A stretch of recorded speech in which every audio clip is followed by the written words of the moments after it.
मुंबईत कोस्टल रोडच्या बोगद्यात कारला आग, बोगद्यात मोठ्या प्रमाणात धुराचे लोट. कोस्टल रोडच्या बोगद्यात बर्निंग कारचा थरार. नरिमन पॉइंटवरून येणारी वाहतूक बंद.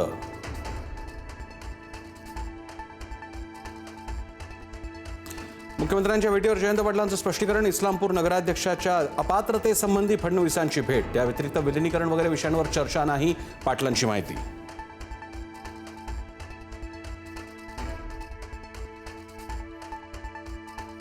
पन्नास टक्के जागा वाढल्या तरच डिलिमिटेशन बिलावर विचारचा समर्थन करू, सुप्रिया सुळेंची भूमिका. 50% मर्यादेचा प्रस्ताव सरकारनं द्यावा, त्यानंतर पुढचा निर्णय घेणार असल्याचं स्पष्ट.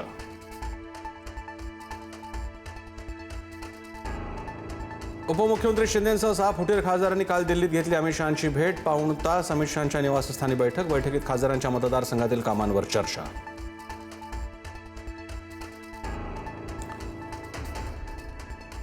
खासदारांच्या बैठकीनंतर उपमुख्यमंत्री एकनाथ शिंदे आणि शहांमध्ये स्वतंत्र बैठक. दोन्ही नेत्यांमध्ये साधारण 15 मिनिटं बंद दाराआड चर्चा.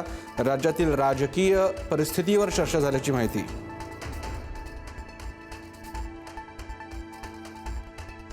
राज्यात 21 जुलैपासून पावसाचा जोर वाढणार. गेल्या काही दिवसांच्या विश्रांतीनंतर पाऊस पुन्हा होणार महाराष्ट्रभर सक्रिय.